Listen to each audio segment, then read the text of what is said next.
My market's in 3 days. All I have are projects with no heads, and all I've had to drink is monsters and bananas. What am I gonna do?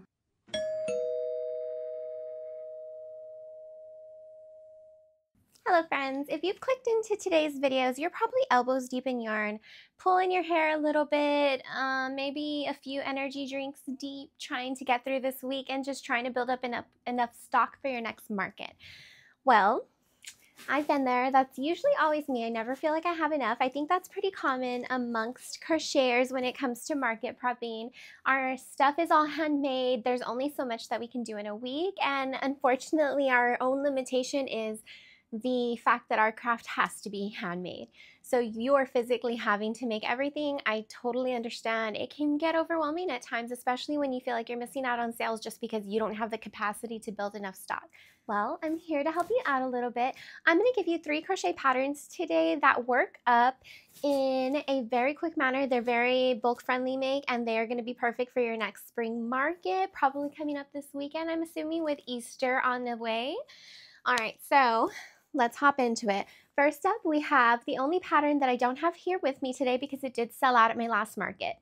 It is the Lala Cloud Crochet Loaf Bunny. So this bunny is super cute, super adorable. I made 5 of them for my last market, and they all sold. I sold 3, throughout the day, and then a lady came by. I had 2 left on my table. She picked one up and she was looking at it and she was like, "Ooh, this is so cute," but she had just gotten to the market, and so she said that she was going to kind of make the lap and then come back and get it. And so she was about 2 steps away from my tent, about to go look at the tent next to me, and a little boy came up and he picked up the bunny and he was like, "Mama, should I get a bunny or should I get a duck?" And he chose the duck, and that lady just kind of backstepped, picked up the last 2 bunnies that I had and said, "You know what, I'm going to take these right now because I'm afraid they're going to get snatched up while I'm looping the market," which is super smart because a lot of times that does happen. I did a Christmas in July event last year, and this girl came with her boyfriend, and they're looking, or maybe her husband, I'm not sure, I didn't ask for verification, but they're looking at my setup, they're looking at all my stuff, and she found this this bear snuggler that I made that was a pattern. I don't know how to say her name, but it's a small designer, and it was a pattern that I had pattern tested for her, and it was super cute. I think she called it Boobear the Snuggler. And so the girl picked it up, she hugged it, she was like, "Oh, I want this, I want this, I want this." She made it very clear to him that she wanted this bear. And he was like, "Well, there's like so many booths," and there was over 150 vendors, I think, at that event. Like, it was a pretty big event. So, he was being pretty reasonable. He was like, "Let's go look first," because this is the first, I was near the door, so like I really was within the first like 4 booths that people saw, and I was the first one she stopped at because I saw them come in, I could see the door, and so she didn't get it, and then someone bought it, and seconds later she was walking up and she came back for the bear. She was like, "Oh no, did someone buy the bear?" And I was like, "Yeah, someone bought the bear." And she actually got kind of teary-eyed, and I felt so bad for her boyfriend because I don't know. Like, I would feel pretty bad if I told my husband, "No, let's go look at something," and then we came back and it was gone. But anywho, so the Lala Cloud Bunny, that one did really well for me. I did it up in the Baby Bear from Big Twist, the new yarn that just came out. I did it in the stripes. I wasn't able to get any of the solid colors, but I bought a couple of the stripe colors and I really like them. It is different in texture from what I'm hearing. So I'm hearing that the solid colors are more like a chenille and the striped colors are more like velvet, which works out for me because velvet's my preferred yarn texture to use. But so the Lala Cloud Bunny works up really, really quick. So for me, I'm a really slow crocheter. I get interrupted almost every single time that I sit down to crochet. In fact, this morning I crocheted something that took me 11 minutes. And in that time, I was interrupted twice. So there you go. So for the bunny loaf, it took me around 35 minutes to finish it. And I think at one point I did make it to the solid 30-minute mark, but I wasn't timing myself on that one. I timed myself and I was 35 minutes for one of my bigger bunny loaves. So that one is a cute little like palm, like hand size, about this big when you're holding it in velvet yarn. So if you did that one in blanket yarn, I'm guessing it'd be about yay big, like pretty big. Pretty hefty. So for mine at my market, I charged $10 for them. And then if you did them in blanket yarn, I mean, you can scale up from there. So what I have for you next is this little teeny tiny carrot. This carrot is over on Instagram too as well. This is Crochet with Babe, and she made up this little carrot. I believe she came up with it last year for around the Easter time, and it's so cute. So I did it in velvet yarn, so it is like palm sized. It would be a little bit bigger, probably more like hand sized in blanket yarn, but it's super cute. I didn't put a face on mine because I don't know where like my smaller size safety eyes are. I took them with me to my market, and I guess when I unpacked, I didn't put them where they go, you know, per usual. So I couldn't find them, but this guy would look so cute with a little face on him, and it's just adorable. And in the velvet size, I think it would fit inside an egg. It does, look at that. So like the regular smaller sized eggs, you can totally fit a little mini carrot in there. So if you wanted to do like a $5 mystery carrot, or like, you know, whatever price you want to put on it, mystery carrot, so you could do like a basket on your table, and then they're all eggs, but they're mystery. People like mystery stuff, like mystery bags, mystery, you know, and like this time of year is like super perfect because you might have a bunch of these that you need to get rid of. And look at that. So you might get the like little kids who like just really want to know what's inside, or you might get parents that like really just want something to put in their kids' Easter basket that's not candy, but that's not going to break the bank. And so look at that. Isn't that darling? And so this took me, like I said, 11 minutes. It's a free pattern over on Instagram. My last pattern that I have for you is my own. It's this little ducky, and my favorite part about him is like this little bill, and he's super cute. So he's an under 30-minute make. Might as well fit in here. Let's see. Let's remove the carrot. Let's see if he'll fit. Ooh, no, he'll be more of a smush. But that might be even like, you know, fun, because when you first open it, you're still not going to know what it is. He fit. So it closes up around him, and I did use the skinny chenille from Michaels for this one. And oh, look at that. That's so funny. Oh my God. A little kid opening it and finding his little duck face stuck like that. Hilarious. There's a reason why Disney is always like sticking Donald Duck. He's always stuck places. If you've ever been to Walt Disney World, there's a whole show where like the surprise at the end. Never mind, I'm not going to tell you, because if you've never seen it, I don't want to spoil it for you. In one of my son's book, though, Donald Duck gets stuck in a bass drum and his like butt sticking out.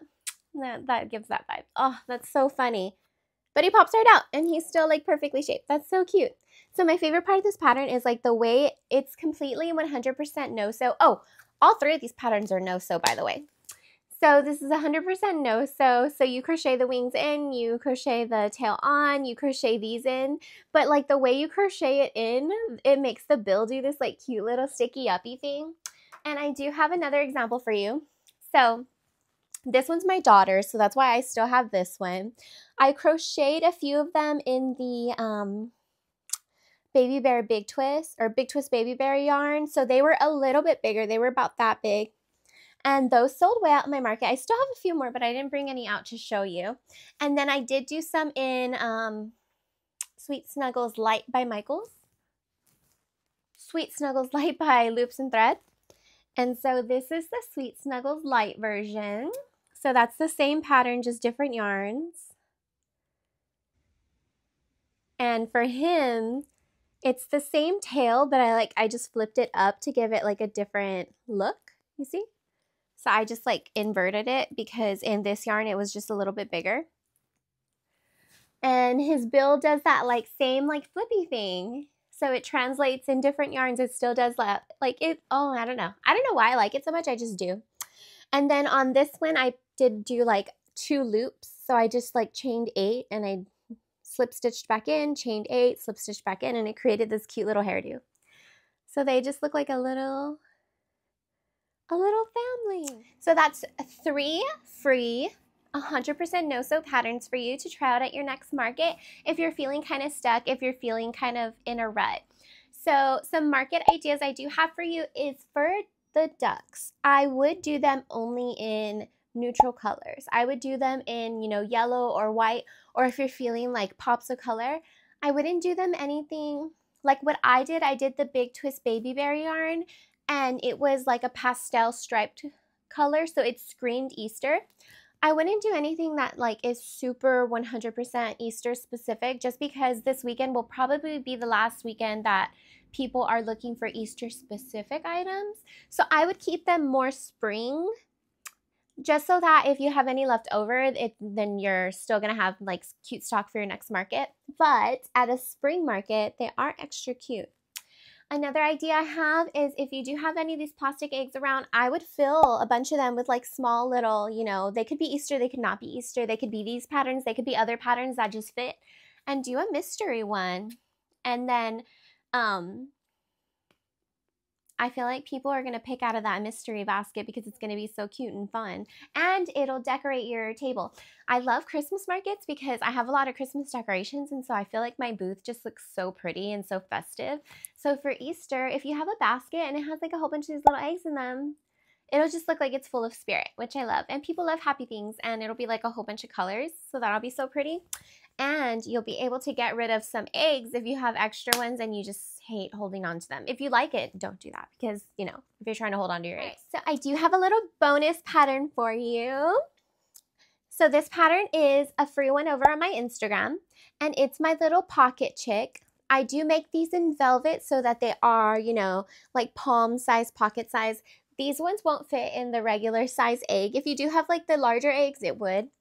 But, so this is one that I made for my last market, and this is that Big Twist Baby Bear yarn in one of the striped colors. And so this pattern is also 100% no-sew, and I just think like the little tail is so cute. It always does well at my markets. And if you make it up in blanket yarn, it's a little bigger, well, a lot bigger, I guess. It's like that big, and I usually sell those for $12.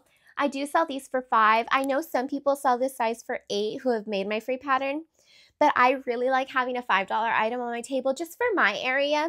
It's going to be different wherever you live, guys. Whenever you're hearing these prices in these videos, please take into account where you live.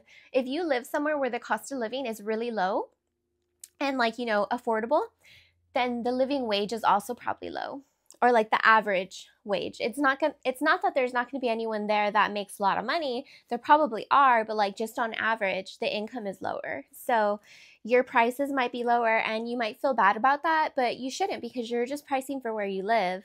Your online prices can probably be higher because you're marketing to a wider audience. But when you sell in person at, you know, your markets, you're marketing to the audience that's going to be at that event.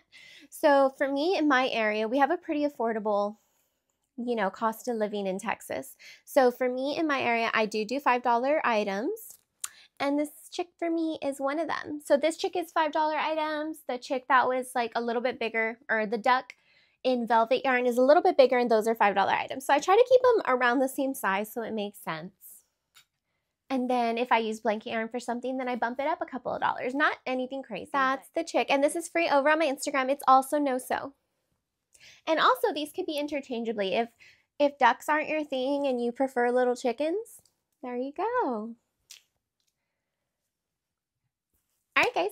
But that's it for this video. I hope you enjoyed it, and I hope that you have gotten some ideas for your market prep. Even if it's not these items, maybe you have a few items in the back of your list that you know that they work up pretty small and you weren't sure what to charge for them, but now you know you can throw them in an egg, do a $5 mystery basket, and yeah, that could be pretty cool. I hope you enjoyed this video. I'll see you in the next one. Bye!